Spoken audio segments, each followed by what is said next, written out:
Hello, welcome to Just the Dis. We talk about Blu-rays here. My name is Brian, and today we are talking about the most recent releases from Imprint Films. Imprint Films, of course, I've talked about them on the channel before. I have a bunch of their titles right there. They are an Australian label. They are a sub-label of Via Vision Entertainment. I will leave a link to their website.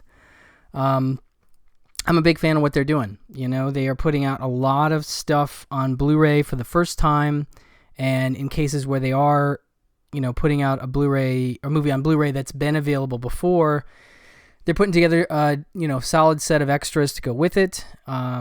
So I like what they do. And there are some real fun ones in this group, and some that, at least one that I don't know at all, so I'm excited about that as well. But I'm going to start at the top with the one that I'm most excited about, and that is Let It Ride from 1989, directed by Joe Pytka, starring Richard Dreyfuss and Terry Garr, David Johansen, Alan Garfield, Mary Warnoff is in here. It's got a great cast. It's just a really Jennifer Tilly. Really, really good movie. One of my favorite gambling movies of all time, and a really great Richard Dreyfuss performance. That is because the film is underrated. The performance is underseen, and people need to check this out. But part of the problem is that I don't think it's too easy to see streaming. There was a DVD, but this is the Blu-ray debut, and a lot of people have asked about region locking. I can only tell you what I've experienced with the discs I've had so far, and so far they've all been region-free. They've all played fine in my Region A player, and I don't see that changing, but you may want to check their website if there are specific upcoming titles that you're curious about, the region. But as far as I can tell, they're seemingly continuing to be region-free, so that's exciting. You can get these through Amazon. You can get them through Import CDs. Diabolic DVD gets some of their titles. So there are ways in the States to avoid the hefty cost of shipping from Australia. That said, this movie, man, oh man, I love this movie. I only discovered it, I want to say, within the last 3 or 4 years, and it just absolutely blew me away. I don't know, gambling movies are tough. I love, let's say, California Split, one of the greatest gambling movies ever, Altman's film with George Segal and Elliot Gould. But it's always tricky, as to whether or not the gambler will come out on top, and they often don't in those movies, and it's a tough thing to watch people, keep getting sort of crushed. But yeah, this one is, I don't want to spoil anything about it, but it's just a gambling movie that I've been kind of waiting for my whole life, that kind of movie. Richard Dreyfuss plays Jay Trotter, who is a part-time cab driver. He's married to Terry Garr.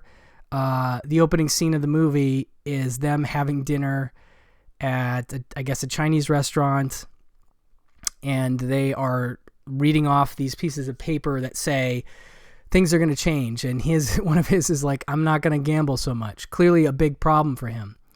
And I'll talk about the deleted scenes in a second. That's actually rather telling. I think there was a scene that went before that scene that was even more sort of setting up his marriage and where he is with his marriage. But clearly he's been a gambler for a long time, and he's trying to quit. And David Johansen is his buddy, another cab driver. David Johansen, of course, Dexter Poindexter. He's also in Scrooged. Really enjoyable actor, and I think he and Dreyfuss together are way better than you could have ever told me they would be. Like, they're just a great duo. They just play off each other perfectly. And what the movie really seems to get right, and I'm not a gambler, but it really seems to get the logic of gamblers right. Like, there's this great track bar that David Johansen and Richard Dreyfuss go to at the beginning of the movie. And you get to see all these gamblers in there, and they all have their theories. They all have their ideas about why they picked the horse they picked. You know, sometimes it's a number they pulled out of the air. Sometimes it has to do with some personal connection to a number. You know, like a foreign jockey on an American horse is one thing. A guy says it's bad luck. It's really funny. Anyway, I interrupted myself. The great bit in the opening scene, they're having Chinese dinner, Terry Garr and Richard Dreyfuss. They read their papers, and then they go to get the fortune cookies, and one of them, Terry Garr, touches. She's like, you take this one. He's like, no, I can't take that one. You touched it. And she's like, what are you talking about? She's like, no, you ruined it, because if once you touch it, it's... And so he asked the guy next to him, he's like, what happens when somebody else touches your fortune cookie? He's like, the guy says, it's no good anymore. And then like some other person from another table chimes in like, no, it's only after you eat the cookie, or no, it's once you read it. And they get, the whole restaurant just has all these theories. And it's, again, that sort of idea of like superstition and luck and what different people feel like are the guiding principles behind it, you know, that they've worked out on their own. And the movie's filled with that stuff. And it feels silly at times, but it also feels authentic. So that's one of the many things the movie gets right. But the setup basically is that David Johansen is a weirdo, and he likes to audio record people in his cab.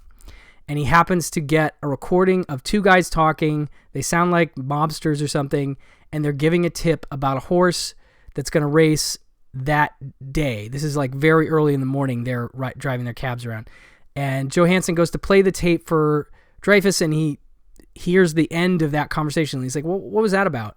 And he plays it back, and the guy's basically telling him that there's a horse that's going to win a race, and the only way the horse won't win is if he's struck by lightning in the gate.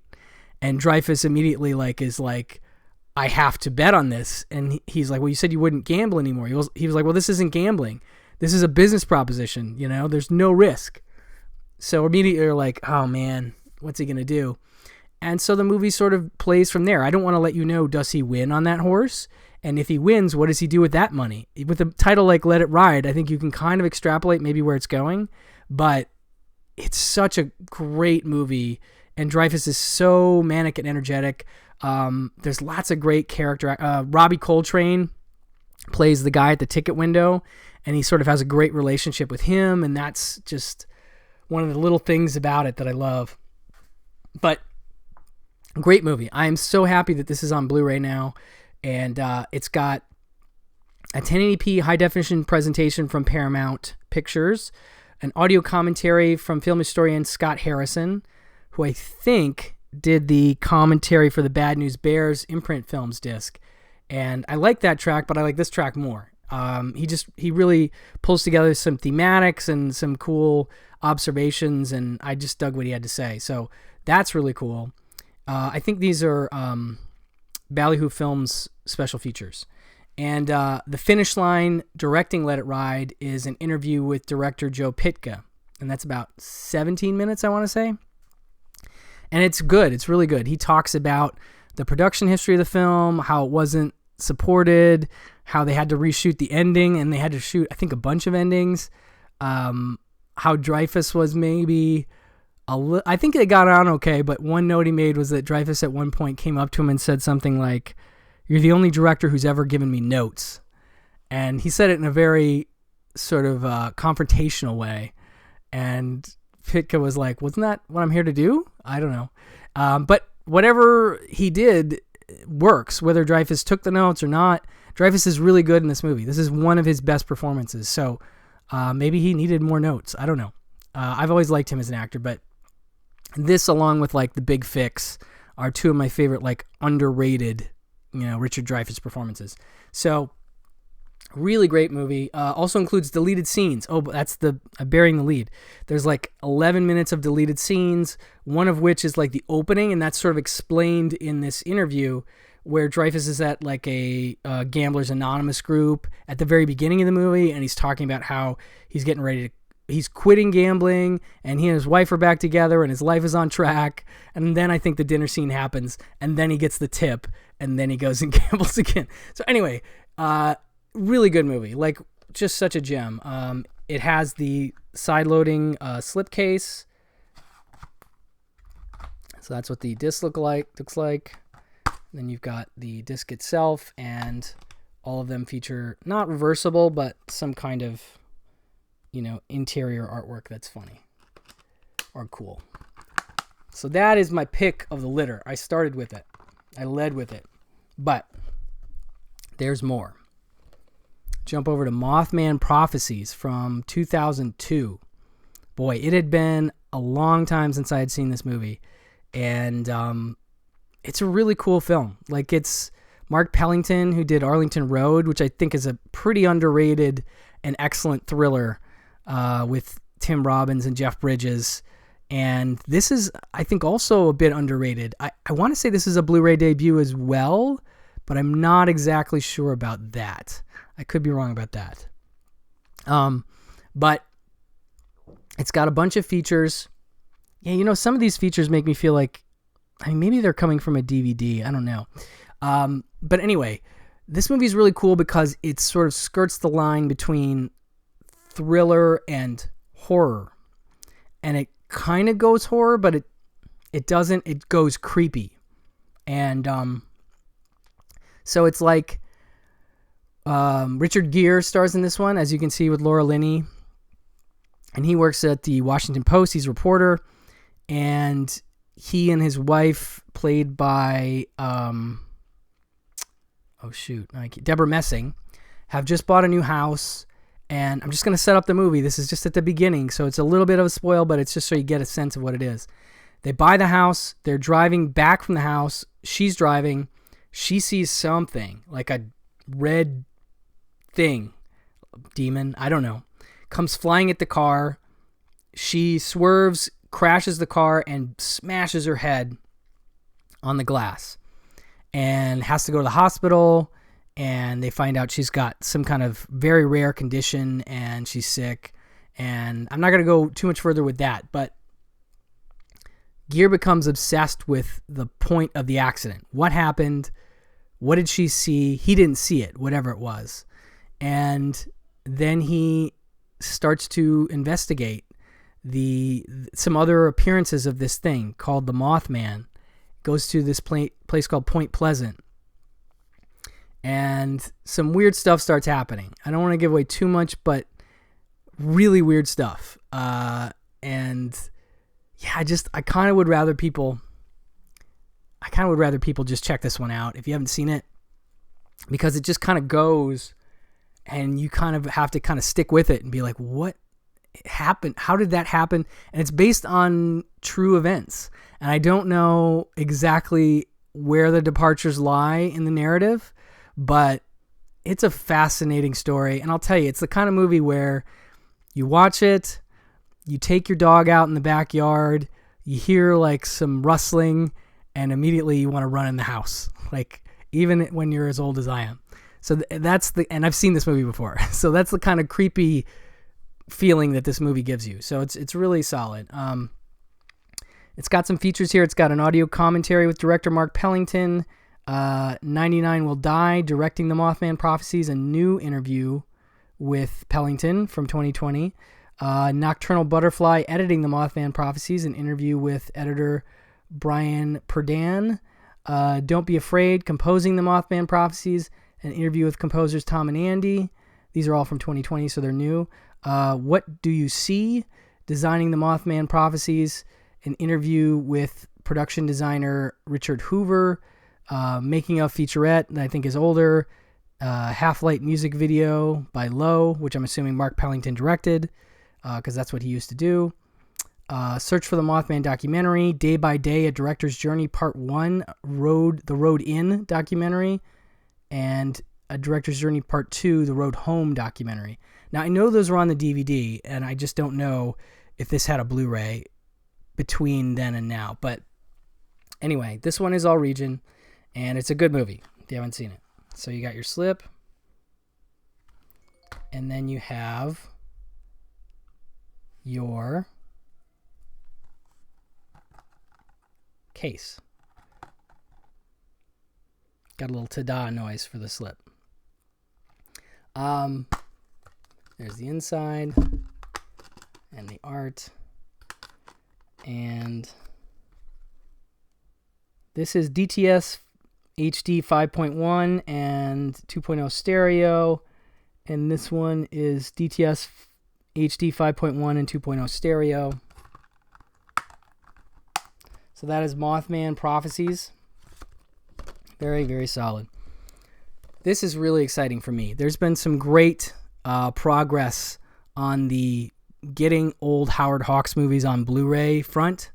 And I talked about The Criminal Code and 20th Century from Indicator. Those are very exciting releases. This is also exciting. And a movie that I gotta admit, it's a classic, but I had sort of underrated it. And I'd seen it, but I wasn't rushing to rewatch it. I remembered Paul Muni was very good, but for whatever reason, I just was like, that's one of those old gangster movies. And I don't know if I like them, but I don't love them. Like, I love Edward G. Robinson, but like Little Caesar seems antiquated in a way that it doesn't appeal to me as much, whereas maybe the James Cagney stuff like Public Enemy and things like that. Anyway, I'm getting carried away on gangster movies, but this is one I'd underrated. And it's Howard Hawks directing in 1932, and it's really good. And his directing is really good. It's like a very stylish movie, you know? The camera is moving constantly in the film, like more than you would expect a camera to move in 1932. It's just all over the place. He does some really great silhouetting shots. There's like some cool symbolism and callbacks, and it's just really artfully done. But it is also, you know, highly entertaining action drama thing. It is based, I guess, loosely on the rise of Al Capone. Paul Muni plays Tony Camonte, and he starts as like a henchman for a Chicago sort of crime boss and kind of works his way up. And he and George Raft are buddies. They're both the muscle for this one guy, and George Raft is great in this. George Raft does the thing that he's, for me, most famous for, which is just like flipping a coin and making that ominous, you know, not saying anything, just flipping a coin. It doesn't seem like, it seems silly. You watch it in like a Looney Tunes cartoon throwback and you're like, that's so silly. But you watch George Raft in this movie flipping a coin in certain scenes, and it's got a great edge to it. It's just like, oh man, he's not saying anything, but something bad's going to happen here. But so anyway, Muni is just, I mean, he's really great. His character is not particularly sophisticated, not particularly intelligent. He actually moves almost like a gorilla when he walks. If you watch him, he almost lumbers around. It's a great touch. And he has this obsession with his sister, and it's definitely very weird. But yeah, it's a really great gangster movie from 1932. Maybe one of my favorites. But this has some really nice features.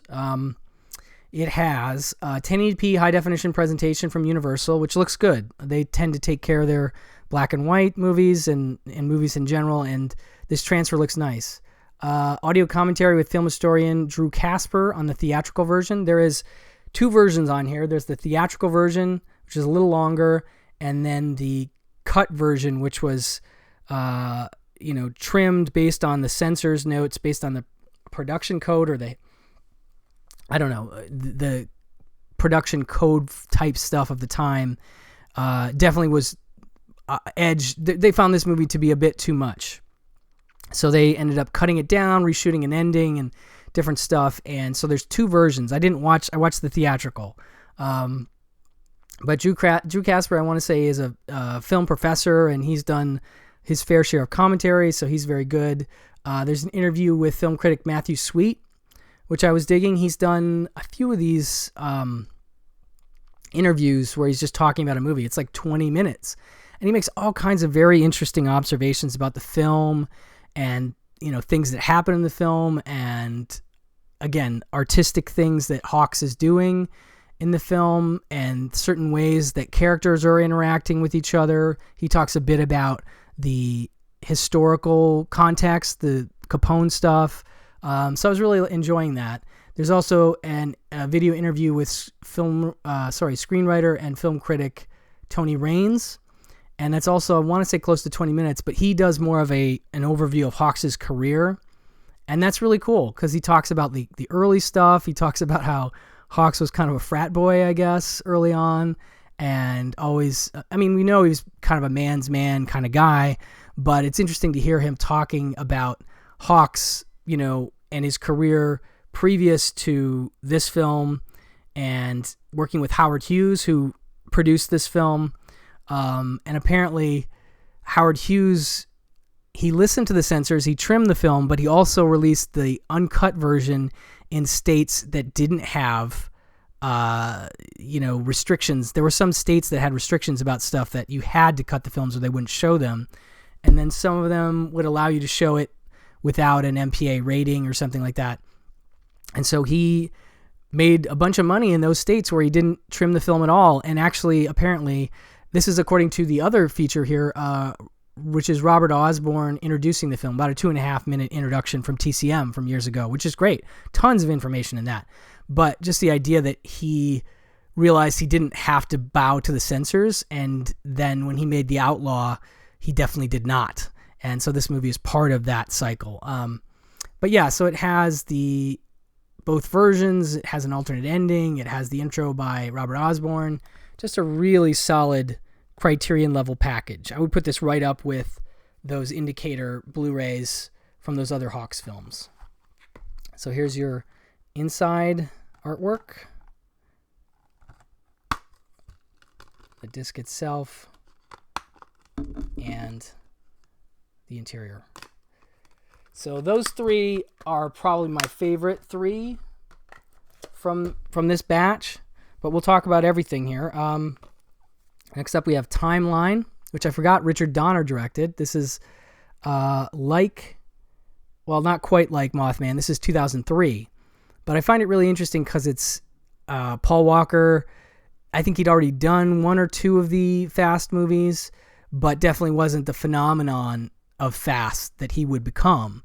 And he looks younger, and talk about young. You have a very young Gerard Butler in this movie.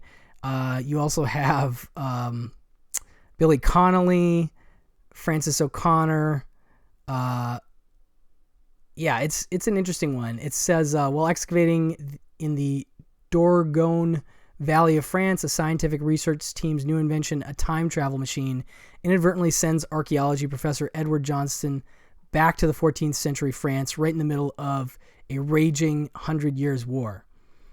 And the opening is pretty cool because it starts with this guy just driving on a deserted, back road highway, and this dude just appears in front of him, and he freaks out and he stops, and the guy looks like he's in sort of medieval garb, and they take him to the hospital, and then some guy shows up sort of to check on the dude, and you can clearly tell there's some like weirdness going on. And they cut to like David Thewlis at another scene saying like, oh, if anybody finds out about this, we're in big trouble. And then you kind of start to go, what's going on here? They sent some guy back, or they brought somebody back, and I don't know. And then they cut to Billy Connolly looking at a diagram, a sort of thing they put together outside of this battle in France that is obviously the battle that they go back and get caught up in. And so, yeah, it sort of becomes this time travel thing of the present day people going back to France and getting involved in this battle, then trying to find their way back. I want to say this is based on the novel by Michael Crichton, which I thought I remembered. But again, I totally forgot that this was a Richard Donner movie. So I'm excited to rewatch it. It's been a long time. I do remember liking it, but again, I probably haven't seen it since about 2003.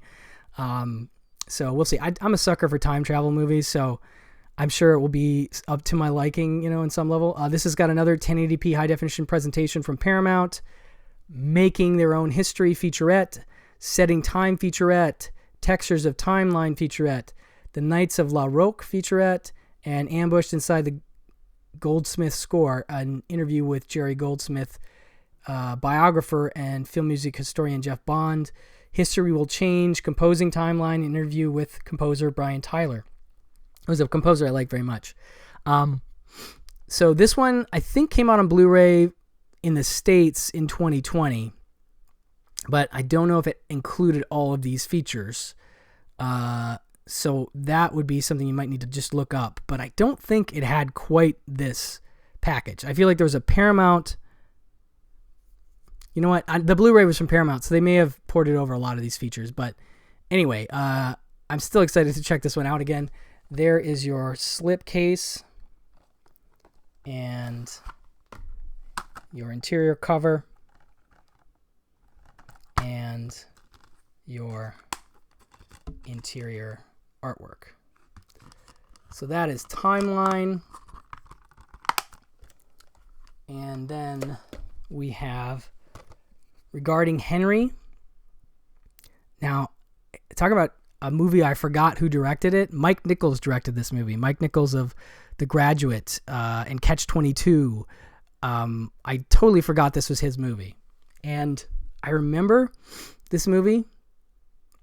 I remember vaguely what happens. It says Henry Turner is a successful but ruthless New York lawyer who needs to win at any cost, even at the expense of his wife and daughter, but a single gunshot brings Henry's fast-track rise to a dead stop. So, if I remember, and I'm just doing this off the top of my head, could be wrong, but like he goes into, we see him being ruthless, we see him with his wife, played by Annette Bening, and he ends up going into a convenience store in the middle of a holdup, and he gets shot in the head, if I recall, like maybe nicked or whatever, and he gets amnesia, and he sort of has that arc of like, oh, he was such a mean bad guy, and sort of learns to be a nice guy from the reset. That's a very, reductive plot synopsis. The movie is much better than I'm giving it credit for with that synopsis. But another one I haven't seen, this came out in 1991. I probably haven't seen it since the 90s. It was definitely an interesting and different role for Harrison Ford. Like, I'd seen him be scoundrelly, but I hadn't seen him be as mean and terrible as his character is at the beginning of this movie. So it's a cool and enjoyable and heartfelt drama, if I recall. But another one that I definitely want to check out. Has a score by Hans Zimmer. That's very cool. 1080p high definition presentation from Paramount Pictures. Audio commentary from film critic Peter Tungette, who seems to be a regular at Imprint. They use him a lot. Vintage Bobby Wygant interviews with Harrison Ford, Annette Bening, and Mickey Allen from 1991. So a few features for this one. That is your slipcase. Here is your interior artwork.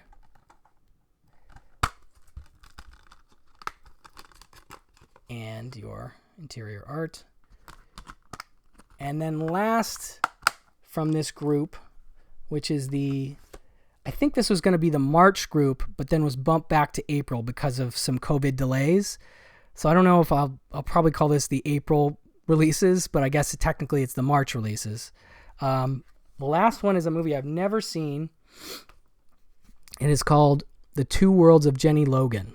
And it stars Lindsay Wagner, Linda Gray, Mark Singer. And this one is from 1979. So this is a pre-Beastmaster Mark Singer. You can see him looking a little Beastmastery with his hair there. And it says, in the present, she endures heartache. In the past, she finds love. This looks to me like a flip on Somewhere in Time, maybe, but that's a total broad, read. It says Jenny has a husband. She also has a lover from another century who wants her forever, but he is nothing more than a dream, ? She will risk both her worlds to rescue the man she loves from his fate. I don't really want to know more than that. I don't really want to know how she's time traveling, what the paradox of it is.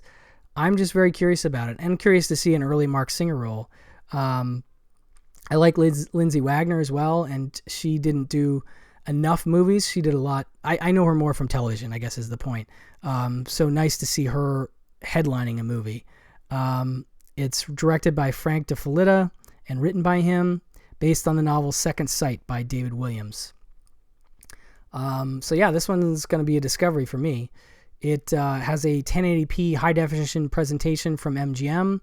I think this is a Blu-ray debut as well. as I think this might be, but I'm not sure. Audio commentary by film critic Kevin Lyons, that's brand new, and a TV trailer. So that is your exterior.